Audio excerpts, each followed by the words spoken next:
여러분, 우리가 사도행전 말씀을 계속해서 보고 있는데, 우리가 지난주까지 본 말씀에서는 우리 주님께서 사도들에게 너희들의 이 사명이 복음을 들고 예루살렘과 온 유대와 사마리아와 땅 끝까지 내 증인이 되는 것이다 라고 말씀하셨어요.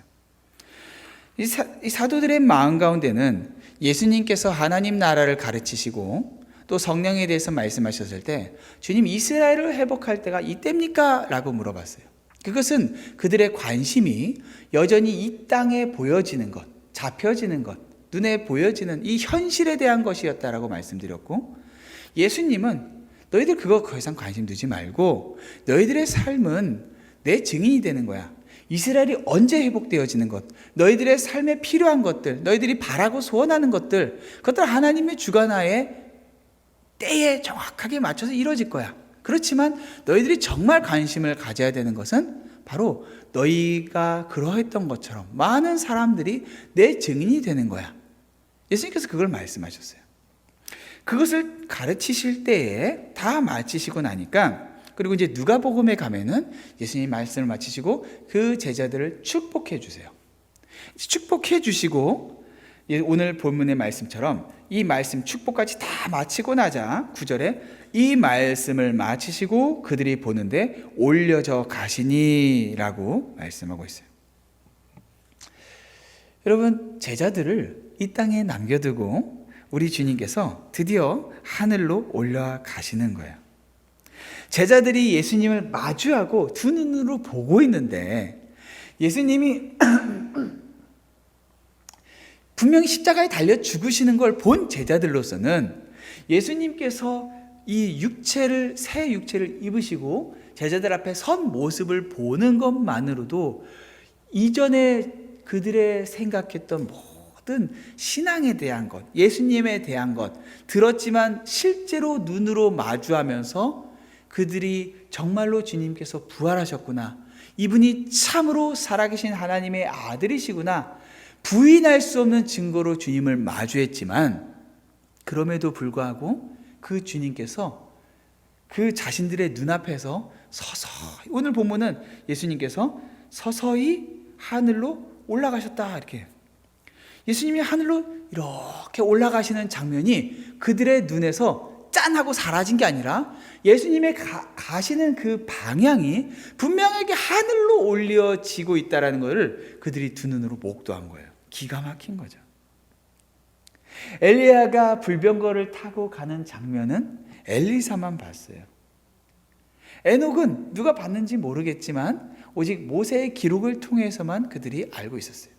그런데 예수님은 그 제자들 앞에서 누구도 예수님 어디 가셨어? 하늘로 간다고 하셨으니 가셨겠지 라고 하지 않게끔 그들의 두 눈 앞에서 예수님이 부활하시는 장면, 부활하신 다음은 봤지만 부활하시는 모습은 못 봤던 그들에게 정말로 그 예수님께서 어디로 가시는지, 누가 예수님을 부르셨는지를 명확하게 보여주기라도 하는 듯이 하늘로 들려 올라가시는 것이죠. 그 예수님을 보면서 이 제자들의 마음 가운데에 굉장한 기쁨과 설렘이 있었어요. 자, 그런데 오늘 본문에서는 예수님께서 그렇게 쭉 올라가시는데 그 장면을 어디까지 말하냐면은 구름에 가리워서 보이지 않는 장면까지를 말하고 있어요. 여러분, 우리 플로리다에서는 우리 교회에서도 그런다 그래요. 이쪽 전 정확하게 어딘지 모르겠어요. 저기 동부 쪽에, 동부가 아니죠, 우리 동해안이라고 해야 되나요? 이스트 쪽에 가면은 우리 나사에서 쏘아 올리는 미사일, 그 로켓 하늘로 올라가는 거를 볼 수 있다 그래요. 여러분 보신 적 있으신가요?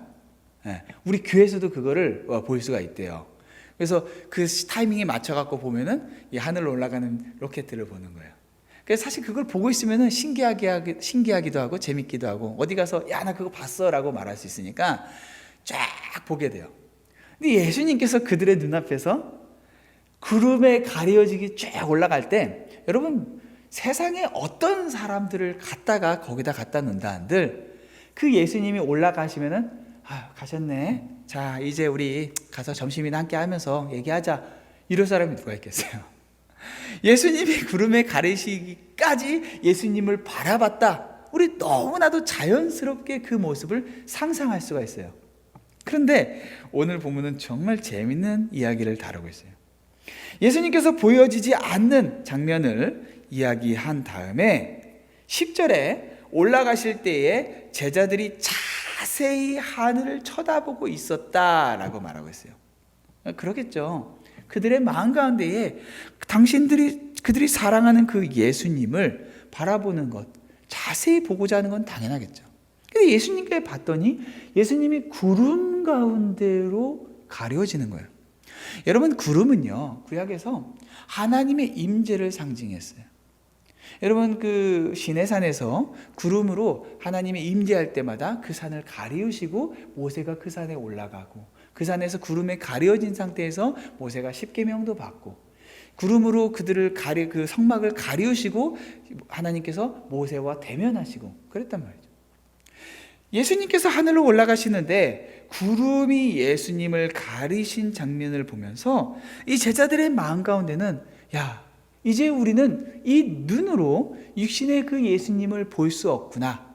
정말로 살아계신 하나님을 모세가 그렇게 볼 때에 그분을 가리셨던 것처럼 예수님이 정말로 살아계신 하나님의 아들로서 그렇게 구름이 가리었구나 라고 하는 것들을 봤어요.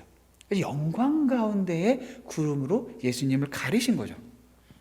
자, 그런데 그러한 모습을 바라보고 있는 그들에게 10절에 흰옷 입은 두 사람이 그들 곁에 섰다라고 말해요. 사실 이 사람들은 누가 봐도 천사예요. 이것은 무슨 교부들, 초대교회의 교부들의 이야기나 이런 걸 따질 게 아니라 그들도 다 하나같이 이야기하지만은 이들은 천사예요. 천사들이 그들 가운데 갑자기 딱 나타나서 그들에게 하는 말이 뭐냐면은, 갈릴리 사람들아, 대부분 갈릴리 출신이죠. 어찌하여 서서 하늘을 쳐다보느냐라고 그들을 책망해요. 이 책망이에요, 사실 이거는. 어찌하여 너희들 서서 하늘을 쳐다보느냐. 여러분, 아니, 제자로서 그들을 사랑하신 예수님, 그리고 살아계신 하나님의 아들, 당신들의 죄를 위해서 십자가에 달려 죽으시고 부활하신 그 예수님이 가시는데 그 분을 마주하는 것, 바라보는 것 당연하잖아요. 대통령이 해외 순방을 나서도 그 청와대의 모든 사람들, 고위 간직자들 다 그 앞에 나가서 그 가시는 길을 다 마중을 해요. 예수님이 가시는데 그 하늘을 쳐다보는 것은 너무나도 당연한 거예요. 그런데 하나님께서 전사들을 보내서 제자들에게 말씀하시는데 너희들 왜 하늘 쳐다보고 있느냐라고 책망하는 거예요. 이상하죠. 이 제자들의 마음 가운데는 예수님께서 승천해서 올라가시면서 예수님이 약속하셨던 것처럼 곧 즉시로 오실 줄 알았어요. 예수님께서 그들에게 약속하셨던 게 뭐였어요? 내가 가서 성령을 너희에게 보내겠다 였어요. 그러니까 성령을 그들에게 보내려면은 예수님께서 일단 올라가셔야 되니까 가셔서 성령을 보내시고, 그리고 제자들의 마음 가운데는 성령만 보내시고 바로 오실 줄 알았어요. 그래서 이 땅을 통치하실 것이라고 기대했던 것이죠. 그래서 보면서 올라가셔서 구름에 가려진 것이 끝이 아니라 그러면은 다시 오시겠지 하면서 이러고 쳐다보고 있는 거예요. 그런데 주님이 그렇게 하지 않았다라는 거죠. 장장 오시지 않는데도 이 제자들이 계속해서 주님을 쳐다보고 있어요.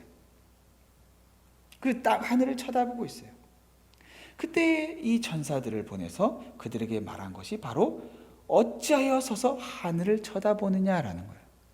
여러분, 여기서 이 서서 쳐다본다라는 말은요, 원래는요, 서 있다 그리고 쳐다본다라고 했을 때 원래 원어에서는 쳐다본다가 중요한 게 아니라 선다라고 하는 게 중요한 단어예요. 이게 동사고 이 쳐다보는 거는 분사예요. 그러니까 무슨 말이냐면은 이거를 쳐다본다라는 말을 빼면은 여기서 이 천사들이 제자들이 하는 말은 뭐냐면 너희들 왜 여기서 서 있느냐라는 말이에요. 근데 서 있으면서 쳐다보고 있다라는 것이죠. 그러니까 이들이 지금 책망받는 이유는 여기서 멍하니 뭐 할지 몰라서 쳐다보고 있는, 멍하니 서 있는 그 모습에 대해서 책망을 하고 있는 거예요. 신앙생활을 하면서 우리는 모두가 하나같이 우리가 많이 들었고 또 당연하다라고 생각하는 게 뭐예요? 하늘의 소망을 두고 살아간다라는 거예요. 이 땅에 소망 두지 마. 하늘의 소망다. 너희들이 이 땅에 무언가 쌓아두려고 하지 마. 다 사라지는 것들이야. 하늘의 재산을 쌓아도 땅에 쌓아둔 것들은 도둑이 들고 좀이 쓸어서 다 썩어지고 사라져버릴 것들이지만 하늘에 있는 건 영원한 거고, 영원한 것들을 위해서 너희의 삶을 드리는 것은 결코 손해보지 않아. 이게 당연한 거죠. 우리 너무나도 많이 익숙했던 거예요. 하늘을 바라보고 하늘을 소망하는 것이 문제가 아니라 하늘을 바라보면서 이 땅에서 뭘 해야 될지를 알지 못하고 머뭇거리고 방황하고 있는 모습. 제자들이 그렇다고 해서 여기서 뭐 1시간, 2시간, 3시간, 하루 이틀 있었다라고 보여지지 않아요. 구름이 가려지고 나서 얼마 안 돼서 바로 천사들이 나타난 것 같아요. 문제는 제자들이 뭘 해야 될지, 어떻게 살아야 될지 알지 못한 채로 하늘만을 바라보고 있다는 거예요. 저는 우리 성도님들, 우리 교회뿐만 아니라 목회하면서 만나는 많은 성도님들 중에서 정말 진지하게 신앙생활 하시는 분들, 교회 안에서 우리 교회에서 정말 진지하게 제대로 신앙생활 하시는 분들이야 라고 항상 손에 꼽히는 분들하고 대화를 하면서 참 그들에게 특별한 것들을 보는데, 근데 그들의 삶에서 많은 분들이 뭐라고 말씀을 하시냐면은 빨리 죽어서 주님 앞에 빨리 가고 싶다라는 거예요. 이 땅에서 난 더 이상 욕심 없어요. 이 땅에서 더 이상 나는 바라는 거 없어요. 나는 그냥 주님 앞에 빨리 가서 이 땅에서의 모든 근심, 걱정, 고난, 무거운 짐 다 벗어버리고 나를 사랑하시는 주님을 예배하면서 살고 싶어요 라고 말씀하시는 분들을 많이 봐요. 좋은 소원이죠. 왜? 성도의 가장 큰 소원은 언제나 예배여야만 해요. 그리고 우리가 하늘에서 드려질 그 예배는 이 땅에서 드렸던 어떠한 예배보다 더욱 영화로울 거예요. 왜? 주님을 마주했을 때 우리가 주님을 그 어느 때보다 선명하게, 청동구리를 막 문질러 갖고 비춰지는 것, 그런 어설픈 거울이 아니라 선명한, 그냥 정말 마주보는 듯한 그러한 모습으로 주님을 마주하게 되기 때문에 우리가 아까 전에 찬양할 때 내는 주의 영광을 보내라고 했죠. 주님을 마주해서 주님을 알아가는 만큼, 주님을 아는 만큼 주님을 예배할 수 있어요. 우리의 예배가 만약에 무너져 있고 우리의 예배가 정말로 나는 정말 제대로 된 예배, 정말 하나님이 기뻐하시는 예배를 드리고 싶은데 그게 참 어렵네요 라고 한다면은 그건 다른 데 문제가 있는 게 아니라 주님의 영광을 그만큼 보지 못했다라는 거예요. 본 만큼 예배를 드릴 수가 있어요. 여러분, 만약에 길거리에 정말 여러분이 생각해도 보잘것없고 인성으로나 어떤 경제적인 수준으로나 사회적으로나 정말 사람들에게 칭찬은 아녕 불쌍하다 혹은 비난받는 사람을 데려다 놓고서는 여러분의 윗사람으로 섬기십시오 라고 한다면은 여러분 하실 수 있겠어요? 못하죠. 하나님을 어떻게 예배드릴 수 있어요? 하나님의 영화로우심을 알고 그분의 크심을 알고 그분의 사랑하심, 이 모든 것들을 안다라고 했을 때 그걸 바로 성경은 그분의 영광이라고 해요. 예수님께서 가나 혼인잔치에서 물을 포도주로 바꾸셨을 때 그때의 그 장면을 성경은 뭐라고 하면 주님의 영광을 나타내셨다라고 말해요. 영광을 나타내시다 뭐예요? 예수님이 누구인지를 나타냈다라는 거예요. 하나님을 안다, 지식이 아니라 정말로 그분을 인격적으로 만났다. 그때 하나님을 예배드릴 수가 있어요. 우리의 삶에는 하나님을 정말로 소원하고 예배하는 마음이 있어야 되기 때문에 하늘에서 그분을 그 이 땅에서 우리가 아는 것보다 더 풍성하게 예배드릴 그날을 소망하면서 하늘을 소망하는 건 좋은 소원이에요. 그렇지만 주님은 제자들을 주님이 올라가시면서 자 가자 하면서 손잡고 쭉 같이 올라가지 않으셨어요. 주님의 관심이 있어요. 관심. 그 관심이 뭐예요? 바로 제자를 삼으라는 거예요. 왜?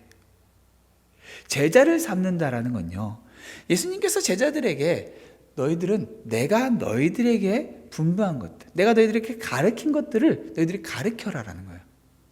그들을 가르쳐서 제자를 삼으라고 하셨어요. 예수님이 제자들에게 원하시는 것은 너희들이 나를 알게 된 것처럼 그들도 나를 알게 하라예요. 그들이 예수님을 알게 되면 어떤 일이 일어나요? 그들이 예수님을 예배하게 돼요. 예수님을 예배한다라는 것, 하나님을 예배한다라는 것은 그들의 삶에 하나님의 다스림이 있다라는 것이고, 우리는 이것을 하나님의 나라가 그 땅 가운데 임했다라고 말하는 거예요.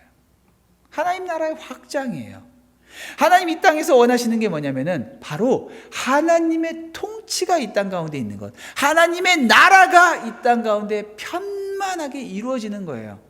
죄인으로 살아가던 저 수많은 사람들이 하나님의 영광을 바로 깨달아 알아서 자신의 죄를 하나님 앞에 자복하고 더 이상 그 죄 가운데 끌려다니는 불행하고 불쌍한 사단과 짝한 그런 인생이 아니라 죄의 권세로부터 끊어지고 하나님의 자녀가 되어져서 하나님의 백성으로 살아가는 것, 그게 하나님의 나라가 임하는 거잖아요. 이거 누가 해요? 그 제자들에게 맡기겠다라는 거예요. 하나님께서 정말로 그냥 하나님의 능력을 할 것 같으면은 세계 만방 곳곳에다가 천사들을 보내서 천사들이 성경 교사가 돼서 하는 거 뭐 가능하죠. 근데 하나님 그런 방법 원하지 않는다는 거예요. 너희들이 내가 한 것처럼 가서 해라. 우리 한 사람 한 사람을 증인으로 삼기 원하셨어요. 그래서 제자들에게 이 복음 가서 전하라는 사명을 이미 주셨단 말이죠. 그러면은 예수님께서 올라가셨을 때에 제자들의 해야 할 일은 뭐예요? 이제 복음을 전하는 거예요. 근데 예수님께서 우리가 지난주에 본 것처럼 즉각적으로 나가는 게 아니라 그들에게 명령하신 것처럼 예루살렘을 떠나지 말고 성령을 기다려서 그 권능으로 증인이 되는 거예요. 지금 예수님이 하늘로 올라가셨으면은 이들의 마음 가운데에 자, 형제들아, 이제 우리 예수님께서 보내주실 그 성령을 기다리면서 우리 함께 기도하자라고 이동하는 게 바른 그들의 태도였어요. 그런데 어떻게 해요? 막연한 거예요. 어떻게 해야 될지를 몰라요. 신앙생활을 하면서 천국에는 가야 되고 천국에 갔다라고 하는 구원의 확신이 있으면 어떻게 해요? 그 다음에는 교회에서 나는 구원의 확신이 있고 하나님의 사랑을 받은 사람이니까 교회에 봉사를 해요. 근데 봉사를 하면서 우리들의 마음 가운데 자꾸 어떤 생각이 들어와요? 연약한 사람들, 뭘 해야 될지 모르는 사람들, 그 사람들을 향해서 자꾸 정죄하는 마음과 나만큼 하지 못하는 그들에 대해서 불평과 불만을 갖게 되는 거예요. 그게 사실 왜 그러냐면은 뭘 해야 될지 모르기 때문에 그러는 거예요. 하나님께서 당신의 백성들, 이 제자들을 예수님께서 남겨두신 이유는 너희들이 그 사람들 한 사람 한 사람을 너희와 같은 제자를 만들려고 한 거예요. 그러면은 그 사람들은 너희들만큼, 우리 주변에 있는 연약한 성도들은 나만큼 그걸 몰라요. 왜? 경험하지 못했고 보지 못했으니까. 그럼 어떻게 해야 돼요? 그들에게 우리가 요구해야 되는 것은 그 영광을 같이 나눠줘야 되는 거예요. 그러니까 사실 제가 우리 성도님한테 여러 번 얘기했지만은 전 성도님들한테 일하라 말 안 해요. 그리고 새로 오신 성도님들이 있으면은 절대로 그분들한테 일하는 거 관심 밖에 두게 계속 둬요. 왜? 먼저 해야 되는 게 뭐예요? 그 영광을 바라봐야 되는 거예요. 먼저 제자가 돼야 돼요. 삶을 어떻게 살아야 되는지 뚜렷하게 보여야 돼요. 근데 그 삶의 뚜렷한 방향성에는 언제나 내가 알게 된 주님을 내 주변에 있는 사람들에게 최소한 그만큼은 나눠줘야 돼요. 내 배우자가 나만큼 주님 알아야 돼요. 내 자녀들이 나만큼 알아야 되고 내 이웃이 그만큼 알아야 돼요. 그런데 그게 끝이 아니에요. 나 또한 주님의 권능을 따라서 계속해서 말씀을 알아가면서 주님을 더 알아가야 돼요. 나는 주님을 더 계속 알아가고 내 주변 사람들에게는 아버지의 마음이 그러하니 그 사람들을 계속해서 내가 아는 만큼 이 복음을 계속해서 흘려보내는 거죠. 그렇게 되면요, 이 사람들은요 그냥 하나님의 나라를 꿈꾸고 멍하니 하늘을 바라보면서, 어떤 사람들이 이 땅이 영원할 것처럼 살아가는 모습을 보면은 너희들 왜 하늘을 안 보고 그냥 그렇게 살아가 하면서 이렇게 책망하고 비난하는 것이 아니라, 나도 시선을 어디에 두는 거예요? 여기다 두는 거예요. 마음은 있어요. 그리고 하늘을 분명히 쳐다봐요. 그렇지만 그들의 관심을 둬야 될 곳은 하나님께서 그들 곁에 두신 성도들이고 또 구원의 소식을 들어야 할 복음, 전도 대상자들인 거예요. 그럼 언제나 삶의 마음 가운데에 계속해서 이 복음을 나눠야겠다라고 하는 간절한 마음이 있어요. 툭 찌르면은 왜 건드려! 아니라, 왜 일 안 해가 아니라 툭 찌르면은 복음이 나오는 거예요. 연약한 사람 보면은 힘들지? 근데 말이야, 주님이 나도 힘들었는데 주님이 나를 이렇게 바꿔주셨어. 이게 나오는 거예요. 여러분, 이걸 한 사람 한 사람이 교회 안에서 그런 사람들을 발견하잖아요. 이 사람이 모델이 되는 거예요. 이 시대에 다들 하나같이 얘기해요. 목사들은 모델이 되는 목사가 없다. 목사들끼리는 그 얘기를 하고, 성도들은 성도들 가운데 모델이 없다. 다들 그 얘기를 해요. 근데 주님께서 제자들에게 맡겨주신 사명은요, 처음부터 너희들 한 사람 한 사람이 그런 모델이 되어서 그 복음의 증인이 되라는 거예요. 나가서 복음의 내용은 이런 거야 라고 말하는 게 아니라 그 삶이 증인된 삶을 살아야 되는데, 그걸 맛보지 않으면은, 그 영광을 누려보지 않으면은 계속해서 비난하고 다툼과 싸움만 일어나요. 왜? 신앙생활이 뭔지 모르니까. 하늘은 바라보기 때문에 남들한테는 하늘 바라보는 사람이 이렇게 말은 할 수 있지만 정말 뭘 해야 되고 어떻게 살아야 되는지는 모르니까. 자, 그런데 이 천사들이 이 제자들에게 뭐라고 말해요? 너희들이 어찌 서서 하늘을 쳐다보느냐 라고 끝낸 게 아니라, 너희 가운데서 하늘로 올려주신 이 예수는 하늘로 가심을 본 그대로 오시리라. 제자들에게요, 너희들 가서 뭐 해야 될지 알잖아. 가서 기도하고 전도하고 이제 너희들 그거 해야 돼 라고 말하고 끝내는 게 아니라, 그걸 할 수 있는 힘을 같이 복돋아 주는 거예요. 그게 뭐예요? 다시 오실 예수님이에요. 만약에 다시 오실 예수님에 대한 소원함과 그에 대한 명확한 그림이 그려지지 않으면은 어떻게 돼요? 이 땅을 살아가면서 그냥 마냥 시간을 흘려보내게 돼요.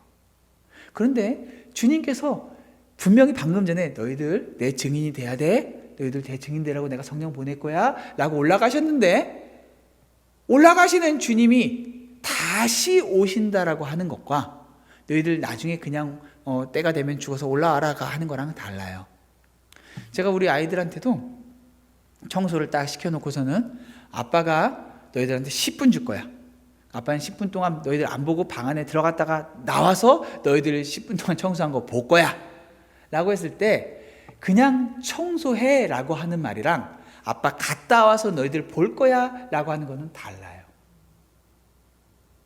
제자들에게 이 천사들을 주님께서 보내신 이유가 너희들 하나님께서 너희들에게 삶에 관심 가지시고 반드시 주님 다시 오셔서 너희들이 잘한 건 칭찬하시고 잘못한 건 꾸지르실 거야.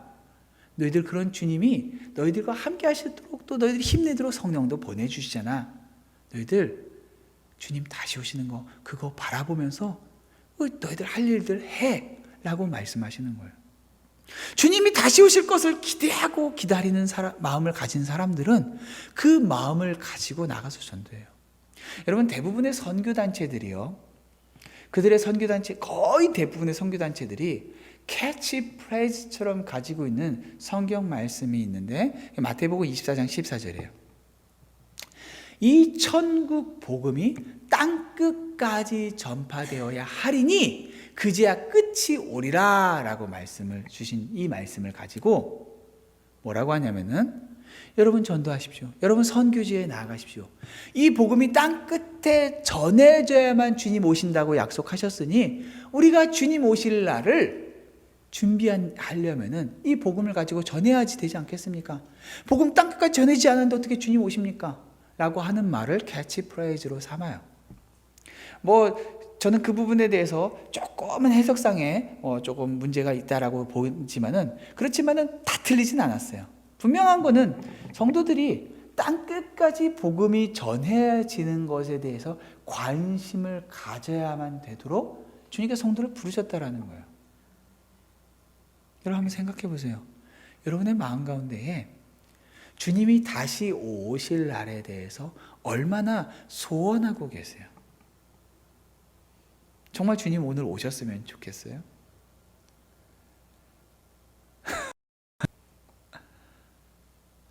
그 마음이 있어야 돼요.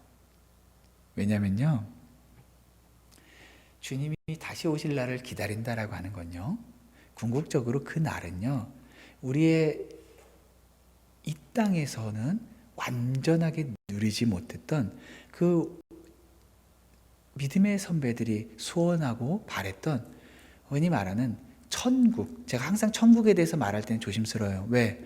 제가 여러분에게 말하는 대부분의 천국은 이 땅에서 하나님의 통치에 대해서 말했기 때문에. 그렇지만 분명 마지막 때에 오는 그 천국이 있어요. 지금은 그 천국을 얘기하는 거예요. 여러분 천국을 다들 사모하시나요? 이런 데는 아멘을 무조건 크게 하셔야 돼요. 여러분 천국 사모하세요? 천국 사모하지 않은 사람은 천국 못 가요. 그 당연한 거예요, 그거는. 천국 사모하지 않는 사람을 주님께서 천국에 들여야 될 이유가 없어요. 난 들어가기 싫은데 주님께서 하도 그냥 창조주 그 능력 있는 신이 나를 들어오라 하니까 억지로 내가 들어가는 줄게요. 그런 천국은 없어요. 자, 근데요, 그 천국을 사모한다라는 말은요, 똑같은 무게감을 가지고 우리가 측정할 수 있는 말인데, 그게 뭐냐면은 주님이 다시 오실 그날을 사모하는가 라고 하는 그 질문에 대한 대답이에요. 만약에 우리의 삶 가운데에서 주님의 천국이 오늘, 주님의 다시 오시는 그날이 오늘 당장이라도 나에게 이 땅 가운데 임하기를 바랍니다 라고 하는 그 마음이 없이, 주님 아직은 아니에요. 1년만 더 있다가 2년만 더 있다가, 그러면 여러분에게 정말 소원하는 것은 천국과 내 이 땅에서의 1년, 2년을 비교했을 때 여러분은 분명히 이 땅이 더 우선순위를 두고 있다는 거예요. 무서운 거예요. 우리 신앙생활하면서 다들 당연히 나는 천국 가겠지. 예수님 믿으니까. 예수님 나 죽으신 거 믿으니까. 믿음에 대해서는 정확한 사람들이 이해함이 없어요. 믿음은 내 확신이 아니에요. 믿음은 분명한 열매가 있는데 그 열매는 순종이에요. 자, 그런데 그 순종을 가능하게 하는 게 뭐예요? 하나님의 통치를 받아들였기 때문에 순종하는 거예요. 하나님 통치가 뭐예요? 하나님 나라예요. 하나님 나라, 천국을 말해요. 자, 그러면은 우리가 정말로 천국을 사모한다라고 하는 것은 하나님을 예배드린다를 사모하는 거고 하나님께 순종하는 삶을 사모하는 것을 말해요. 신앙생활에 어영부영 도대체 어디로 가야 될지 막 그냥 계속 헷갈려. 그냥 막 그러니까 온갖 프로그램 기웃거리고 그냥 유튜브 찾아보고. 명확해요. 천국을 사모한다라는 것은 주님 다시 오실 그날을 사모하는 거예요.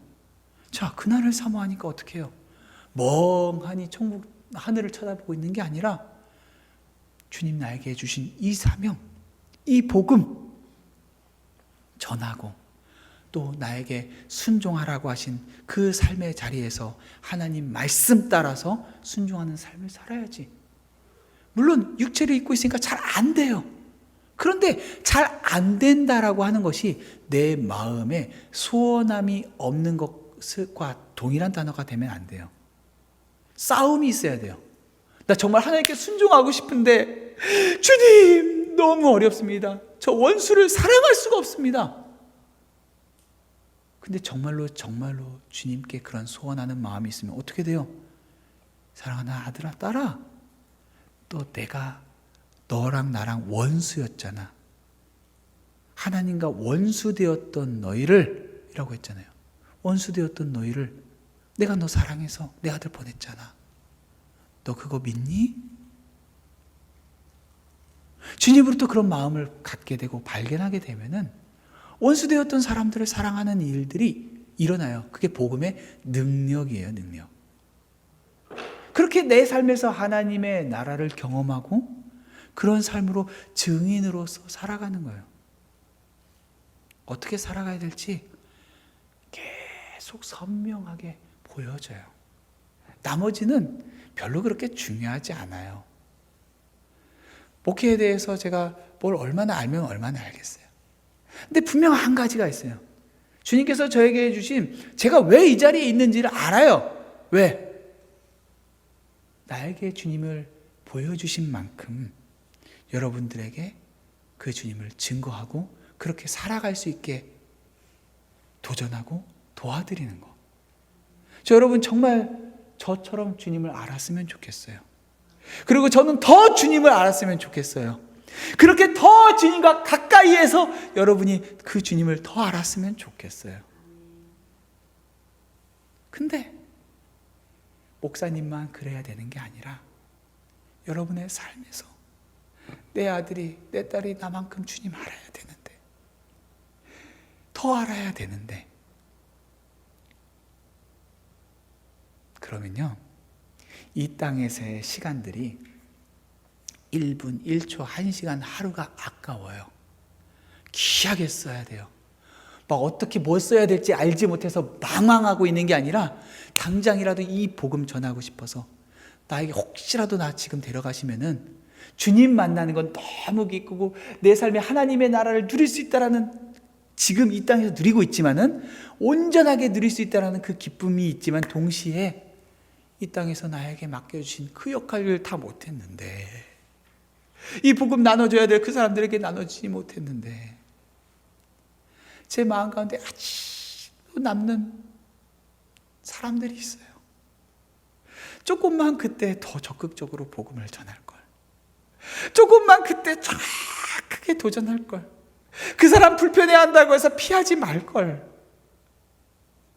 그랬으면 그 사람들을 보내고 나서 이렇게 아쉬워하고 슬퍼하지 않아도 됐을 텐데.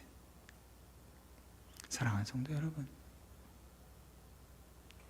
오늘 여러분의 삶에는 어디로 가야 될지, 무엇을 해야 될지 명확하게 보고 계십니까?